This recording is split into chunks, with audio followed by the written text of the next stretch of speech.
Okay, my friends, for social emotional learning this week, I want to talk all about goals. I want to talk about how to set them or make them for ourselves and achieve or reach our goals. First things first, what is a goal? We've talked about them before, right? We all have our AR goals. What is a goal? A goal is something that we are trying for, trying to achieve. We're working towards it. And now, why do we set goals for ourselves? We set goals for ourselves if we want to grow or get better at something. And we can set goals for anything that we do. Now, as people, we do this all the time without even realizing it. That's because most people have what's called a growth mindset. That's just a fancy way of saying we really like getting better at anything we do. Now, over the course of our year together, I have noticed all of my friends setting and achieving their goals. I have seen you guys decide you want to get better at typing club or Prodigy, and then you work hard and you go out and do it. I've also seen people say they want to do better on spelling tests or be better about turning in homework. And if you put your mind to it, you actually accomplish it. So in the past, you might have done it without even realizing it, but that's an excellent skill to have. So I want to show you how to set and achieve your own goals purposefully. These 5 steps can work if you want to get better at Fortnite, or finally ride a bike without training wheels, or be a better singer. Whatever it is you want to do in your life, follow these 5 steps to success. Step number 1 is positively stating what you want to accomplish. So instead of being a negative Nancy about it and saying, oh, I'm terrible at Fortnite, or I'm a terrible dancer, you need to be positive with yourself and believe in yourself. For example, you could make an I will statement, right? So if I want to get better at adding, I can say, I will get better at addition, or something like that. So I'm going to write for step 1, state it or say it positively. If you don't believe in yourself, who else will? Don't be negative. If you say, I will accomplish whatever it is, you're more likely to do it because you feel better about yourself. So I'm going to write here for reference, I will blah, blah, blah. Whatever it is you want to accomplish, put it there. Step number 2 is to make sure whatever you're working towards is challenging, but also something you can achieve. If I say, oh, overnight I want to become Superman, is that something I can actually achieve? Probably not, right? Way too challenging. I can't develop magical powers overnight.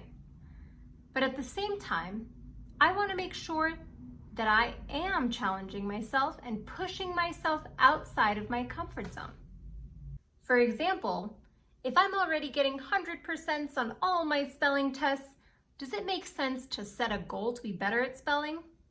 Probably not, right? That's not challenging enough for me. So whatever goals you set for yourself, make sure you find that balance. It has to challenge you a little, but it also needs to be doable. So for step 2, I'm going to write that. Challenging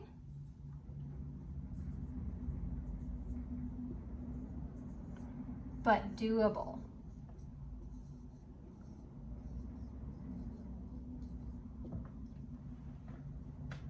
Step number 3 is I need to be specific about how I'm going to get better at this thing, whatever it is.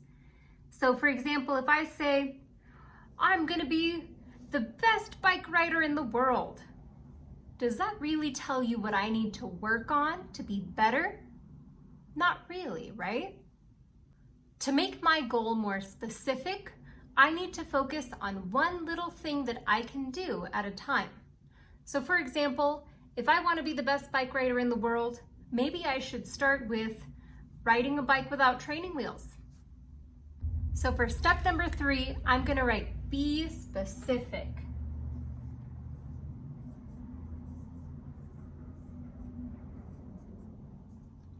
Because if you're not specifically saying what you need to do to get better, it's not a goal you have, it's just a dream. Step number 4 in setting a goal for yourself is to make sure that whatever the goal is, it represents something that you care about, something that you value. So if I don't have a bicycle and I, for whatever reason, hate riding my bicycle, am I going to set a goal for myself to become the best bicycle rider? Probably not, right? That wouldn't make sense for what I care about and my values. And if it's something that I don't really care about, am I really going to try for that goal? Probably not, right? So for step number 4, I'm going to write, make sure you care about it. Make sure you care. I'll leave it at that.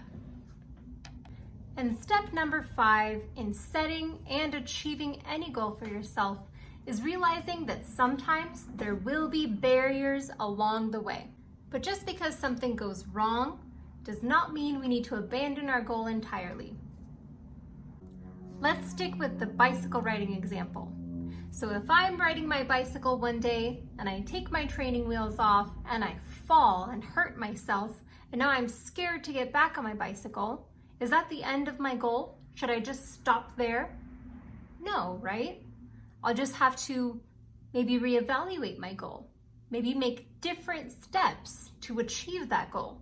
Maybe I'll start by wearing elbow and knee pads.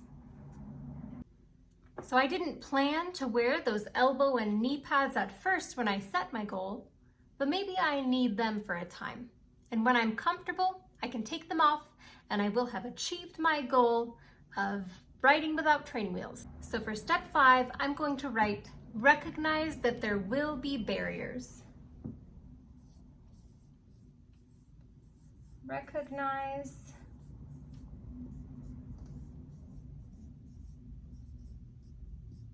there will be barriers. Let me show you an example. So let's say my goal is to become better at baking cakes. I'm going to follow the 5 steps and show you how to set and achieve those goals. Step number 1 is state your goal positively.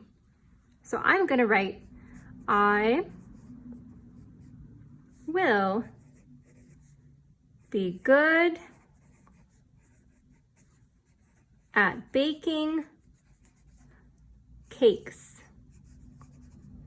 I have stated my goal positively. Step number 2 is to make sure my goal is challenging but doable.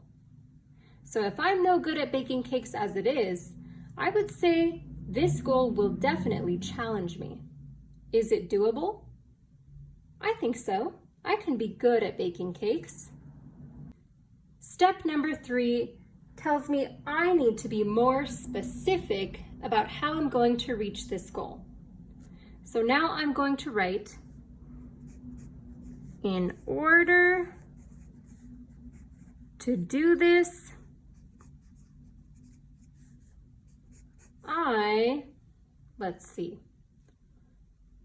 guess I could bake once a week.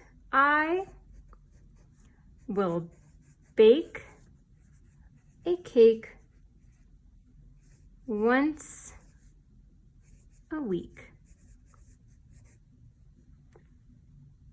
That should give me plenty of practice, and it tells me exactly how I'm going to practice. Step number 4 is to make sure that my goal is something that I care about. I absolutely love cakes. I love eating cakes, I love looking at cakes, so this is a good goal for me. It's something that I value, something that I care about, something that I really want to get better at. And for step number 5, I need to recognize that there might be barriers or problems that come up while I'm trying to achieve my goal. And that's okay. Let's say, for example, I'm baking a cake and I burn it. Does that mean that I should just quit my goal entirely? Absolutely not. Now I'm going to write how I will deal with a barrier like that. So if I ruin a cake, I will just throw it away and start over. Now I have a clear idea of what my goal is, the steps I'm going to take to achieve it, and what I'll do if something goes wrong. So now that you know these 5 steps to setting and achieving goals, I want you to take a minute and come up with a goal for yourself. Could be about anything in the world. If you master this skill, I know there is nothing you can't achieve. Reach for the stars, my friends. The sky's the limit.